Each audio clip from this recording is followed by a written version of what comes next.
عشرائے آخر میں شب قدر کو ڈھونڈو، شب قدر کو ڈھونڈو،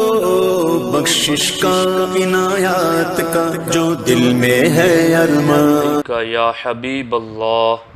الصلاۃ والسلام علیک یا نبی اللہ وعلی آلک و اصحابک یا نور اللہ صلی اللہ تعالی علیہ وسلم۔ اللہ رب العزت کا بے پناہ فضل و کرم، احسان اور شکر ہے، اور اس کے حبیب علیہ تحیۃ و تسلیم کی نگاہ عنایت ہے کہ آج ہم اور آپ مل کر ماہ رمضان میں بالخصوص آخری عشرے کی طاق راتوں میں شب قدر کی تلاش میں اللہ رب العزت کے ذکر میں مصروف ہے۔ چونکہ مولانا حافظ صادق رضوی صاحب قبلہ نے مجھے بتایا کہ آج کیرلا میں 27ویں شب ہے، میں یہ چاہتا ہوں کہ آج کی اس مختصر نشست میں آپ کی خدمت میں شب قدر کے حوالے سے قرآن و سنت کی روشنی میں کچھ ضروری باتیں آپ کی خدمت میں عرض کروں۔ اللہ رب العزت نے اپنے حبیب حضور سید عالم صلی اللہ تعالی علیہ وسلم کے وسیلے سے ان کی امت کو بے شمار عظمتیں، شانیں اور نعمتیں عطا فرمائی ہیں، اور ان نعمتوں میں سے ایک بڑی نعمت ماہ رمضان ہے۔ ماہ رمضان کا معاملہ تو یوں ہے کہ اس کی ہر گھڑی سعادت والی ہیں۔ ماہ رمضان کا معاملہ تو یہ ہے کہ اس کے ابتدائی 10 دن رحمت کے، درمیانی 10 دن مغفرت اور بخشش کے، اور آخری 10 دن عذاب جہنم سے آزادی کے ہیں۔ اس مہینے کی شان کے کیا کہنے، اس مہینے میں نفل کا ثواب فرض کے برابر، اور فرض کا ثواب دیگر مہینوں کے 70 فرائض کے برابر دیا جاتا ہے۔ ماہ رمضان میں اللہ رب العزت نے ایک عظیم نعمت جو کہ امت مصطفیٰ صلی اللہ تعالی علیہ وسلم کی خصوصیت ہے، یہ نعمت اللہ رب العزت نے اگلے کسی نبی کی امت کو عطا نہیں فرمائی، اور وہ نعمت یہ ہے کہ اللہ رب العزت نے اس امت کو شب قدر کی نعمت عطا فرمائی ہے۔ اللہ کے رسول صلی اللہ تعالی علیہ وسلم ارشاد فرماتے ہیں، ان اللہ وہب لامتی لیلۃ القدر لم یعطها من کان قبلہم، یعنی اللہ رب العزت نے میری امت کو لیلۃ القدر کی وہ نعمت عطا کی ہے لم یعطها من کان قبلہم، کہ اللہ رب العزت نے اس امت سے پہلے والی کسی امت کو یہ نعمت عطا نہیں فرمائی۔ آپ اندازہ لگائیں کہ لیلۃ القدر کتنی بڑی نعمت ہیں جو صرف اس امت کا مقدر اور مقسوم ہے۔ اس سلسلے میں کہ شب قدر کے عطا کیے جانے کا سبب کیا بنا، شب قدر اس امت کو دی گئی اس وقت حالات کیا بنے، اور وہ کون سے اسباب ہیں کہ جن کی بنا پر اللہ رب العزت نے اپنے حبیب علیہ الصلاۃ والسلام کی امت کو شب قدر عطا فرمائی۔ جب ان وجوہات کے سلسلے میں ہم تفاسیر کا مطالعہ کرتے ہیں تو ہمیں پتہ چلتا ہے کہ اللہ کے رسول صلی اللہ تعالی علیہ وسلم کا اس سلسلے میں بھی امت کے بارے میں فکر کرنا، اور پھر صحابہ کرام رضوان اللہ تعالی علیہم اجمعین کا باقی امتوں کے مقابل میں نیکیوں میں آگے بڑھ جانے کا جذبہ، یہ تڑپ صحابہ میں اور اللہ کے رسول صلی اللہ تعالی علیہ وسلم کے عمل میں نظر آئی، جس کی بنیاد پر اللہ رب العزت نے شب قدر جیسی عظیم نعمت کا تحفہ عطا فرمایا۔ اس سلسلے میں ہمارے آقا حضور سید عالم صلی اللہ تعالی علیہ وسلم ارشاد فرماتے ہیں، اُرَا اعمار الناس قبلہ، یعنی سرکار دو عالم صلی اللہ تعالی علیہ وسلم فرماتے ہیں کہ مجھے پہلے کی امت کے لوگوں کی عمریں دکھائی گئی، یعنی پہلی امتوں کی عمریں دکھائی گئی کہ ان کی عمریں کتنی لمبی کتنی طویل ہوتی تھی، لیکن جب سرکار دو عالم صلی اللہ تعالیٰ علیہ وسلم نے اگلی امت کی عمروں کو دیکھا فَكَأَنَّهُ تَقَاصَرَ أَعْمَارَ أُمَّتِهِ، تو سرکار نے اپنی امت کی عمروں کو کم پایا، یعنی اگلی امت کی عمروں کے بالمقابل اپنی امت کی عمروں کو کم پایا۔ اور جب سرکار نے یہ محسوس کیا تو آقا علیہ الصلوۃ والسلام فرماتے ہیں اگر یوں ہوگا کہ اگلی امت کی عمریں طویل ہیں اور میری امت کی عمریں کم ہیں، اللہ یبلغ من العمل مثل الذی بلغ غیرہم فی طول العمر، تو سرکار فرماتے ہیں اگر ایسا ہے تو پھر باقی امتیں اپنی عمر لمبی ہونے کی وجہ سے جو عمل کر پائی، میری امت کم عمری کی وجہ سے وہ عمل نہیں کر پائے گی۔ یعنی اگلی امت کی عمریں کسی کی 200 کسی کی 400 سال، اور پھر اتنی طویل عمر تک اللہ کی عبادت کرنا، اور یہاں حضور کی امت میں کسی کی 60 70 80 90 سال کی عمر، تو اب اتنی کم عمر میں عمل کریں گے تو 400 سال والوں کی عمر کے برابر 200 300 سال والوں کی عمر کے برابر اعمال کیسے کر سکیں گے؟ اب یہاں سرکار کے ذہن میں یہ بات آئی، اس سے بھی یہ پتہ چلا کہ سرکار دو عالم صلی اللہ تعالیٰ علیہ وسلم کی خواہش ہے کہ میری امت کا عمل باقیوں کے مقابل زیادہ ہو۔ اب یہ تو اس امت کو سوچنا ہے کہ ہمارا عمل اس وقت کیا ہے، کیا شب قدر میں بھی ہم اس بات پر عمل کرنے کے لیے آمادہ ہوں گے کہ ہمارے آقا علیہ الصلوۃ والسلام نے جو فرمایا ہے کہ میری امت کا عمل کہیں باقی امت کے اعمال کے مقابل کم نہ ہو؟ تو سرکار دو عالم صلی اللہ علیہ وسلم کے ذہن میں یہ تصور آیا۔ اور دوسری روایت جو حضرت مجاہد سے مروی ہیں، اللہ کے رسول صلی اللہ تعالیٰ علیہ وسلم نے فرمایا کہ بنی اسرائیل میں ایک مرد تھا یقوم اللیل حتی یصبح، اور وہ رات کو قیام کرتا حتی یصبح، یہاں تک کہ صبح ہو جاتی، یعنی پوری رات وہ عبادت میں گزار دیتا۔ ثم یجاہد العدو بالنہار حتی یمسی، پھر وہ دن کو دشمنوں سے جہاد کرتا یہاں تک کہ شام ہو جاتی، یعنی دن بھر اللہ کی راہ میں جہاد کرتا۔ ففعل ذلك الف شہر، اس طرح سے اس نے رات بھر کی عبادت اور دن بھر کا جہاد اس نے مسلسل 1000 مہینے تک یہ عمل کیا۔ سرکار دو عالم صلی اللہ تعالیٰ علیہ وسلم نے جب یہ بات صحابہ کرام کے سامنے ذکر کی فعجب المسلمون من ذلک، تو صحابہ کرام کو اس پر تعجب ہوا۔ اور پھر بعض احادیث کی شرح میں یہ بھی ملتا ہے کہ صحابہ کرام رضوان اللہ تعالی علیہم اجمعین نے بھی بارگاہ رسالت میں اس بات کی درخواست کی کہ حضور اتنی طویل عبادت اگلی امت کے بنی اسرائیل کے فرد نے کی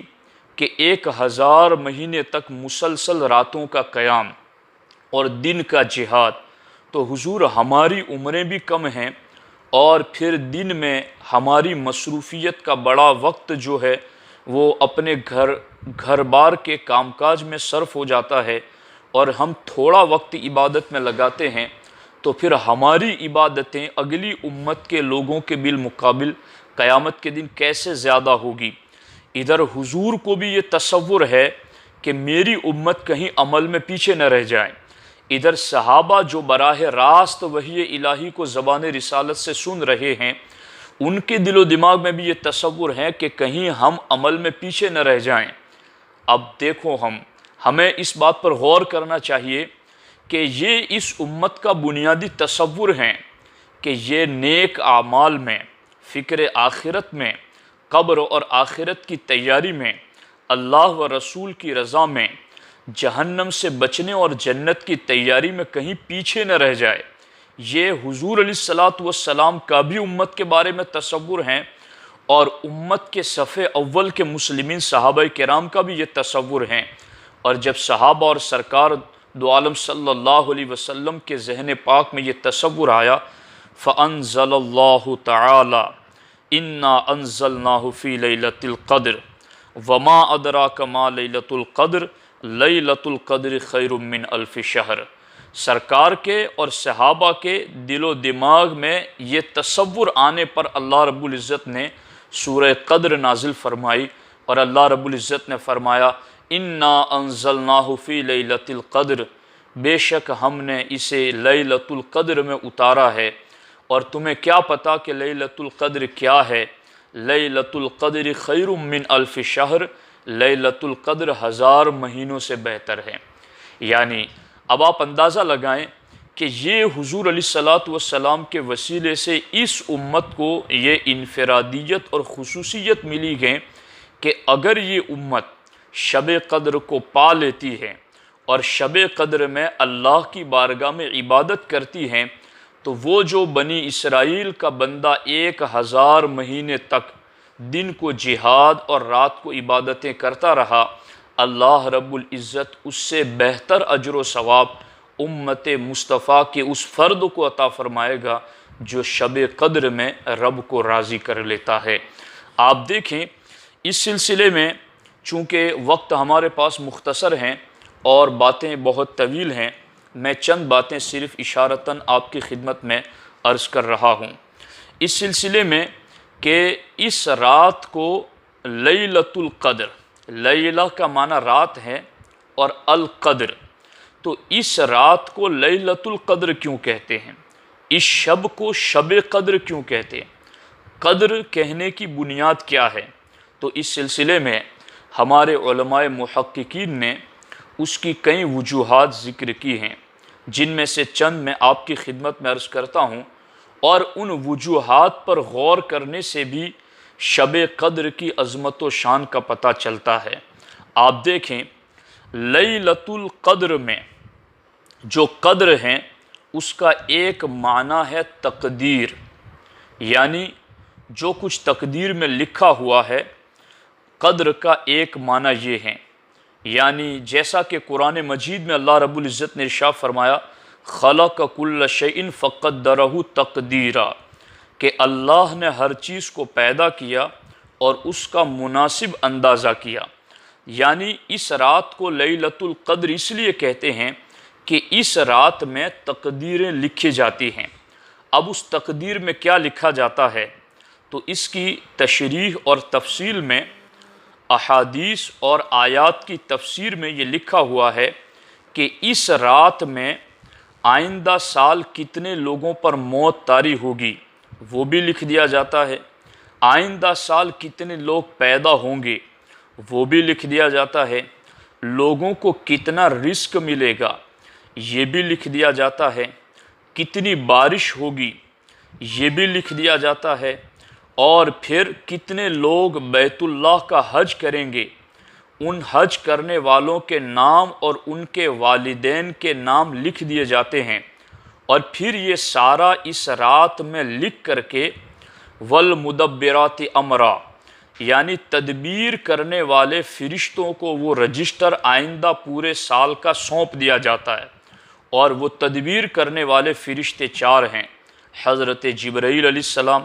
حضرت میکائیل علیہ السلام، حضرت اسرافیل علیہ السلام اور حضرت اسرائیل علیہ السلام۔ یعنی کون مرے گا، کون جیے گا، کون کتنا رزق پائے گا، کہاں کتنی بارش ہوگی، کون حج کے لیے جائے گا، کون کیا کرے گا، سارا اس رات میں لکھ دیا جاتا ہے اور رجسٹر ان فرشتوں کو سونپ دیے جاتے ہیں۔ تو چونکہ وہ سارا کچھ اس رات میں ہوتا ہے، اس لیے اس رات کو لیلۃ القدر کہتے ہیں، یعنی تقدیر اس رات میں لکھ دی گئی آئندہ سال کی اور لکھ کر فرشتوں کو دے دی گئی۔ لیلۃ القدر میں قدر کا ایک معنی ہے عظمت اور شرف، تو اس اعتبار سے معنی ہوگا لیلۃ القدر کا کہ عظمت اور شرف والی رات۔ تو چونکہ اس رات میں عبادت کرنے کی بہت زیادہ قدر اور قیمت ہیں اور اس پر بہت زیادہ اجر و ثواب عطا کیا جاتا ہے، اور پھر اسی کے ساتھ ساتھ اس رات کو عظمت اور قدر والی رات کہنے کی ایک وجہ یہ ہے کہ اس رات میں قدر والی کتاب قدر والے نبی پر قدر والی امت کے لیے نازل کی گئی، اور ایک وجہ یہ ہے کہ اس رات میں قدر و منزلت والے فرشتے نازل ہوتے ہیں، اس لیے اس رات کو قدر والی رات یعنی عظمت والی رات کہا جاتا ہے۔ قدر کا ایک معنی ہے تنگ ہونا، جیسا کہ قرآن مجید میں اللہ رب العزت نے ارشاد فرمایا ہے یبسط اللہ الرزق ویقدر، اس طرح کے کچھ الفاظ قرآن مجید میں ہیں کہ اللہ رب العزت جس کے لیے چاہتا ہے رزق کو کشادہ کرتا ہے اور جس کے لیے چاہتا ہے ویقدر تنگ کر دیتا ہے۔ تو رزق تنگ کرنے کے معنی میں بھی قدر کو استعمال کیا گیا ہے۔ تو اب مطلب یہ بنا لیلۃ القدر تنگی والی رات، تو پھر اس کا مفہوم کیسے درست ہوگا؟ اس کا مفہوم ایسے درست ہوگا تنزل الملائکۃ والروح فیہا، کہ اس رات میں زمین پر فرشتے اتنے زیادہ نازل ہوتے ہیں کہ زمین اپنی وسعت کے باوجود تنگ پڑ جاتی ہیں، اس لیے اس رات کو لیلۃ القدر یعنی تنگی والی رات کہا جاتا ہے۔ اب اس سلسلے میں ہم نے چند توجیحات قدر ہونے کے اعتبار سے آپ کی خدمت میں عرض کر دی۔ اب ایک گفتگو کا موڑ یہ ہے کہ آخر یہ لیلۃ القدر سال کے 12 مہینوں میں سے کس مہینے میں ہیں؟ تو اس کا تعین خود قرآن مجید نے کر دیا ہے۔ اللہ رب العزت قرآن مجید میں ارشاد فرماتا ہے انا انزلناہ فی لیلۃ القدر، کہ ہم نے قرآن کو لیلۃ القدر میں اتارا ہے، اور دوسرے مقام پر فرمایا شہر رمضان الذی انزل فیہ القرآن، رمضان کا مہینہ وہ ہے جس میں قرآن اتارا گیا۔ اب ان دونوں آیتوں کو ملانے سے واضح طور پر یہی مفہوم سمجھ میں آتا ہے کہ لیلۃ القدر رمضان المبارک میں ہے، یعنی پہلے تو یہ کہا گیا کہ قرآن لیلۃ القدر میں اترا، اور پھر یہ کہا گیا کہ قرآن رمضان میں اترا۔ اس سے پتہ چلا کہ لیلۃ القدر رمضان ہی میں ہے جس رمضان میں قرآن اترا ہے۔ تو اب لیلۃ القدر کا ماہ رمضان میں ہونا یہ خود قرآن مجید سے متعین ہو گیا۔ اب ماہ رمضان کے بھی تو 3 اشرے ہیں، اول رحمت، دوسرا مغفرت، اور تیسرا عتق من النار، عذاب جہنم سے آزادی۔ تو اب ان تینوں اشروں میں سے کس اشرے میں شب قدر ہے، لیلۃ القدر ہیں؟ تو ہمارے نبی علیہ الصلاۃ والسلام جو کہ رؤوف الرحیم آقا ہے، انہوں نے ہمارے اوپر رحم و کرم کرتے ہوئے وہ اشرہ بھی متعین کر دیا کہ وہ رات کس اشرے میں ہیں، اور پھر اس اشرے کی کن راتوں میں شب قدر ہیں وہ بھی سرکار نے بتا دیا۔ اس سلسلے میں آپ احادیث دیکھیں، حضرت عبداللہ ابن عمر رضی اللہ تعالیٰ عنہ سے روایت ہیں، فرماتے سئل رسول اللہ صلی اللہ تعالیٰ علیہ وسلم وَأَنَا أَسْمَعُ عَنْ لَيْلَةِ الْقَدْرِ فَقَالَ هِيَ فِي كُلِّ رمضان، یعنی سرکار سے پوچھا گیا لیلۃ القدر کے بارے میں اور میں سن رہا تھا، سرکار نے فرمایا هِيَ فِي كُلِّ رمضان، لیلۃ القدر ہر رمضان میں جلوگر ہوتی ہے۔ حضرت سیدنا زر بن حبیش رضی اللہ تعالیٰ عنہ نے حضرت ابی بن کعب سے کہا کہ مجھے لیلۃ القدر کے بارے میں خبر دو، اس لیے کہ ہمارے صاحب یعنی حضرت عبداللہ ابن مسعود فرماتے ہیں کہ شب قدر کو پانے کے لیے میں یقیم الحول یصیبھا، کہ جو پورا سال رات کو قیام کرے گا وہ شب قدر کو پالے گا۔ یعنی کہیں شب قدر کو پانے کے لیے پوری رات تو نہیں، پورے سال کی راتوں میں تو ہمیں عبادت نہیں کرنی پڑے گی۔ یہ حضرت زر بن حبیش نے ابی بن کعب سے پوچھا، تو ابی بن کعب نے کہا رحم اللہ ابا عبد الرحمن، اللہ ابو عبد الرحمن پر رحم کرے، واللہ لقد علم انہا فی رمضان، خدا کی قسم وہ جانتے ہیں کہ وہ رمضان میں ہیں۔ اور دوسری حدیث جو اس کے ساتھ جوڑ کر اگر میں اس کا خلاصہ بیان کروں تو یوں بنتا ہے کہ حضرت عبداللہ ابن مسعود کے بارے میں کہا گیا کہ عبداللہ ابن مسعود نے یہ اس لیے کہا کہ پورے سال کی راتوں میں اس کو ڈھونڈو، یہ اس لیے کہا تاکہ لوگ سست نہ ہو جائیں، اور لوگ پورا سال شب قدر کو تلاش کرنے کے لیے اس جستجو میں لگے رہے، ورنہ عبداللہ ابن مسعود کو یہ بھی پتہ تھا کہ وہ رمضان میں ہے، یہ بھی پتہ تھا کہ آخری عشرے میں ہے، اور یہ بھی پتہ تھا کہ وہ 27ویں شب ہے۔ یہاں تک کی وضاحت حضرت عبداللہ ابن مسعود کے حوالے سے دیگر کتابوں میں ہمیں ملتی ہے۔ اب ہمارے آقا علیہ الصلوۃ والسلام نے خود ارشاد فرمایا کہ ارا رؤیاکم فی العشر الاواخر فاطلبوها فی الوتر منہا۔ صحابہ کرام میں سے کسی نے رمضان کی 27ویں رات کو خواب میں لیلۃ القدر کو دیکھا تو سرکار نے فرمایا میں دیکھتا ہوں کہ تمہارا خواب آخری 10 دنوں میں واقع ہوا ہے، پس تم لیلۃ القدر کو آخری عشرے کی طاق راتوں میں تلاش کرو۔ سرکار دو عالم صلی اللہ تعالیٰ علیہ وسلم نے فرمایا، مسلم شریف کی حدیث ہیں، فَالْتَمِسُوهَا فِي الْعَشْرِ الْغَوَابِرِ، کہ تم شب قدر کو آخری 10 دنوں میں تلاش کرو۔ ایک مقام پر سرکار نے یہ بھی فرمایا فَالْتَمِسُوهَا فِي الْعَشْرِ الْأَوَاخِرِ فِي كُلِّ وِتْرٍ، کہ تم اسے رمضان المبارکہ کے آخری عشرے کی ہر طاق رات میں تلاش کرو۔ یہاں تک کہ سرکار دو عالم صلی اللہ تعالیٰ علیہ وسلم نے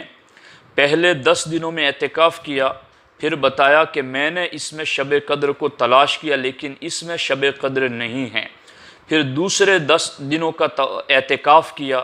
پہلے 10 دنوں کا اعتکاف کیا، پھر دوسرے 10 دنوں کا اعتکاف کیا، اور سرکار نے بتایا اس میں بھی شب قدر نہیں ہے، تو اے میرے صحابہ آؤ اب میرے ساتھ مل کر آخری عشرے کا اعتکاف کر لو، اس لیے کہ اللہ رب العزت نے اسی عشرے کے اندر شب قدر کو رکھا ہے۔ میری طرف وحی کی گئی ہے کہ یہ لیلۃ القدر آخری عشرے میں ہے، تم میں سے جس کو پسند ہو کہ وہ اعتکاف کریں وہ میرے ساتھ آ کر کے اعتکاف کریں، میں نے شب قدر کو طاق راتوں میں دیکھا ہے۔ اللہ کے رسول صلی اللہ تعالیٰ علیہ وسلم نے باضابطہ عملی طور پر بھی صحابہ کو یہ بتایا، اور سرکار نے حکم بھی دیا تحروا لیلۃ القدر فی العشر الاواخر من رمضان، کہ رمضان کے آخری 10 راتوں میں شب قدر کو تلاش کرو۔ اس سلسلے میں باضابطہ حضور علیہ الصلوۃ والسلام نے ان راتوں کے نام بھی ذکر کیے ہیں۔ آپ دیکھیں بخاری شریف مشکاہ شریف دونوں میں یہ حدیث ہیں، سرکار نے فرمایا فَالْتَمِسُوهَا فِي التَّاسِعَةِ وَالسَّابِعَةِ وَالْخَامِسَةِ،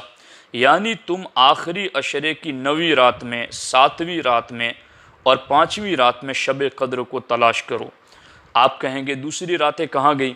تو اس سلسلے میں مجموع الزوائد اور طبرانی اور مسند امام احمد ابن حنبل میں باقی کے الفاظ بھی ہیں۔ سرکار نے فرمایا فَالْتَمِسُوهَا فِي الْعَشْرِ الْأَوَاخِرِ فَإِنَّهَا فِي وَتْرِ فِي 21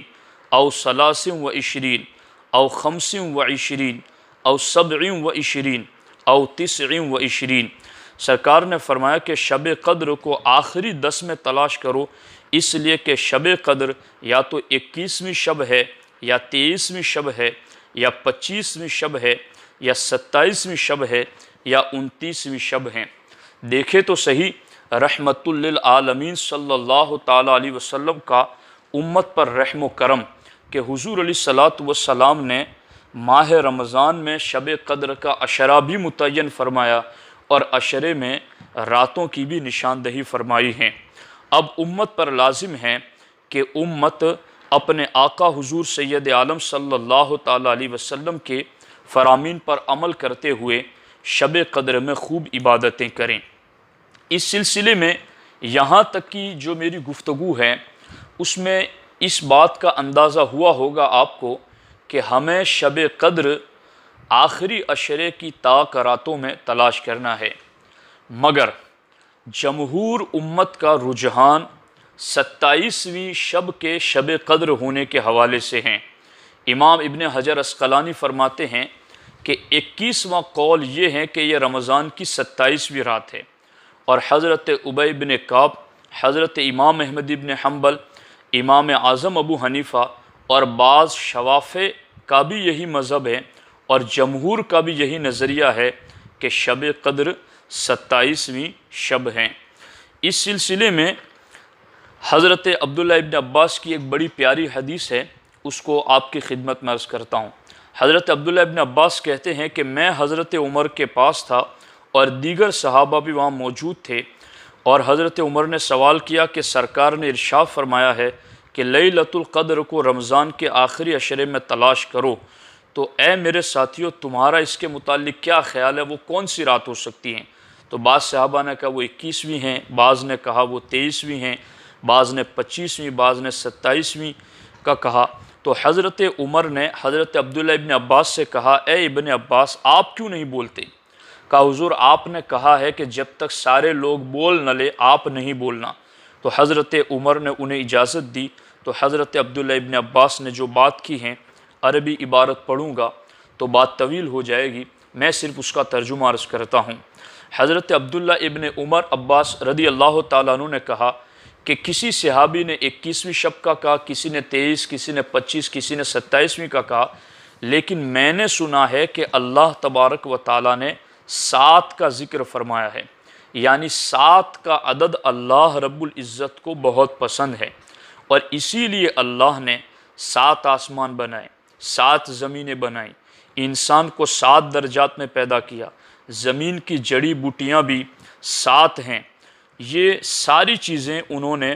ذکر کی۔ یہاں تک کہ حضرت سیدنا عبداللہ ابن عباس نے فرمایا کہ اللہ رب العزت نے ہفتے کے 7 دن بنائے،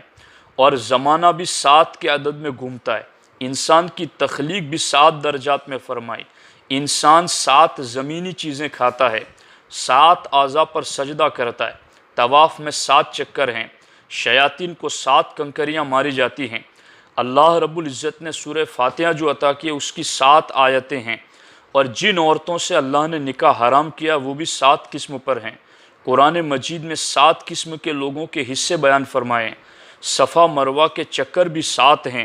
یہ ساری باتیں ذکر کرنے کے بعد حضرت عبداللہ ابن عباس رضی اللہ تعالی عنہ نے فرمایا ہے کہ جب اللہ رب العزت کو 7 کا عدد اتنا پسند ہے تو جب باقی جگہیں 7 کا عدد پسند ہیں تو آخری 10 دنوں میں بھی اللہ کو 7 کا عدد سب سے زیادہ پسند ہے،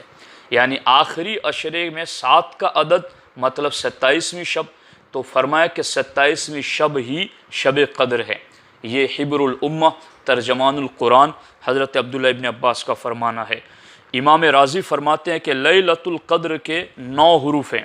اور یہ لفظ قرآن مجید میں 3 بار آیا ہے،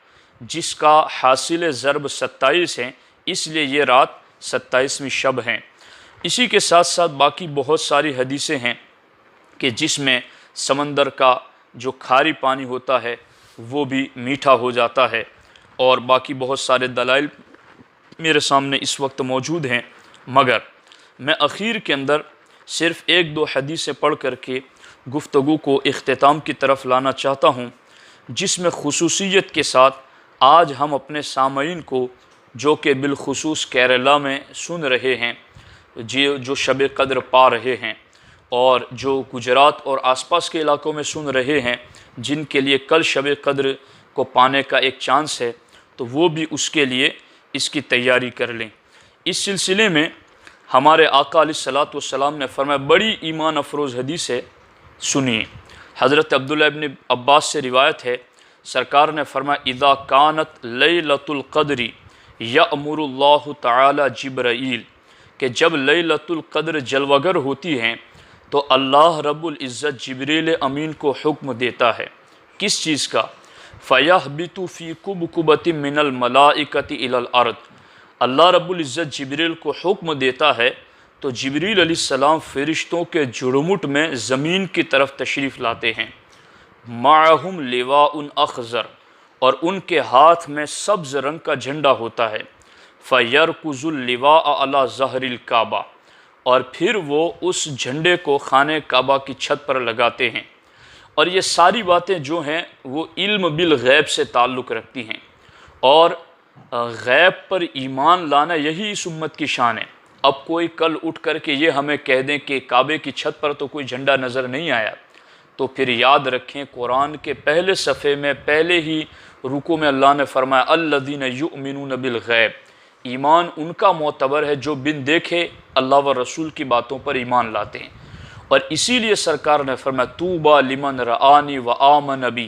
وَطُوبَى سَبْعَ مَرَّاتٍ لِمَن لَّمْ يَرَنِي وَآمَنَ بِی، خوشخبری ہے ایک مرتبہ اس کے لیے جس نے مجھے دیکھا اور ایمان لایا، اور خوشخبری ہے 7 مرتبہ اس کے لیے جو بن دیکھے مجھ پر ایمان لایا۔ تو بن دیکھے غیب پر ایمان لانے والوں کی شان جدا ہے، اور ہم نے تو غیب الغیوب اللہ کی ذات کو بھی بن دیکھے ہی حضور کے حکم پر، حضور کے فرمان پر مانا ہے۔ تو جب اللہ کو بن دیکھے ہم نے مانا ہے تو پھر اللہ کے رسول کے حکم پر ہم دیگر چیزوں کو بھی مانتے ہیں۔ تو اس رات کو جبریل امین فرشتوں کے جھرمٹ میں زمین پر آتے ہیں، سبز رنگ کا جھنڈا خانہ کعبہ کی چھت پر لگاتے ہیں، جبریل کے 100 پر ہیں اور 2 پر جبریل امین اسی رات میں پھیلاتے ہیں، اور جب جبریل امین اپنے 2 پر شب قدر میں پھیلاتے ہیں فَيُجَاوِزُ الْمَشْرِقَ إِلَى الْمَغْرِبِ، تو ان 2 پروں میں مشرق اور مغرب آ جاتا ہے۔ پھر جبریل علیہ السلام کیا کہتے ہیں؟ فَيَحُثُّ جِبْرَائِیلُ الْمَلَائِکَ فِي هَذِهِ اللَّيْلَةِ، تو شب قدر میں جبریل فرشتوں کو ابھارتے ہیں، اور کس بات پر ابھارتے ہیں؟ یعنی شب قدر میں عبادت کرنے والے مومن اور مومنہ، آپ غور فرمائیں اس چیز پر کہ آپ کو کتنا بڑا مرتبہ مل رہا ہے۔ حضرت جبریل کہتے ہیں کہ اے فرشتو چلو اٹھو شب قدر میں عبادت کرنے والوں کے پاس، کیا کریں گے جا کر؟ فَيُسَلِّمُونَ عَلَى كُلِّ قَائِمٍ، فرشتے جسے بھی دیکھتے ہیں کہ قیام میں ہیں اسے سلام کرتے ہیں، وَقَائِدٍ، جسے بھی دیکھتے ہیں کہ بیٹھا ہے اسے بھی سلام کرتے ہیں،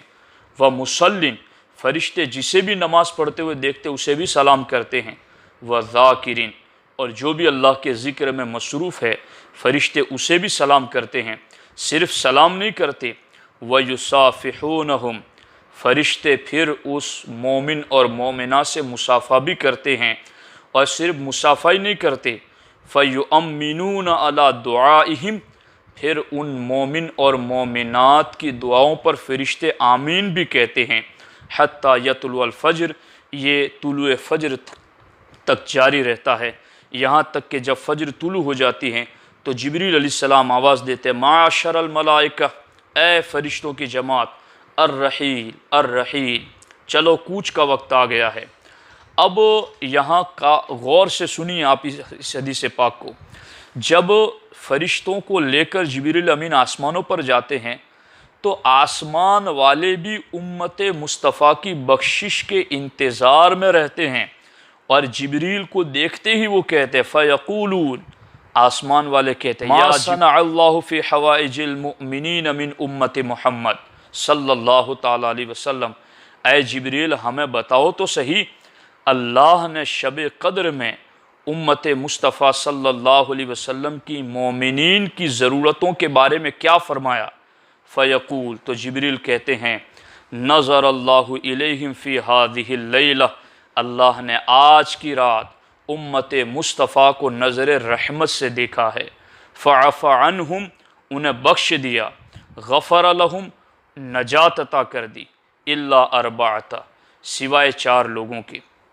ان 4 لوگوں کی اس رات بھی اللہ نے بخشش نہیں کی ہیں۔ ان میں سے ایک ہیں عادی شرابی، دوسرا ہے والدین کا نافرمان، اور تیسرا ہے صلہ رحمی کو قطع کرنے والا یعنی رشتوں کو توڑنے والا، اور چوتھا ہے جھگڑالو۔ ان 4 لوگوں کے سلسلے میں یہ سخت وعید آئی ہیں۔ ہمارے آقا حضور سید عالم صلی اللہ تعالیٰ علیہ وسلم کے کثیر فرامین ہیں۔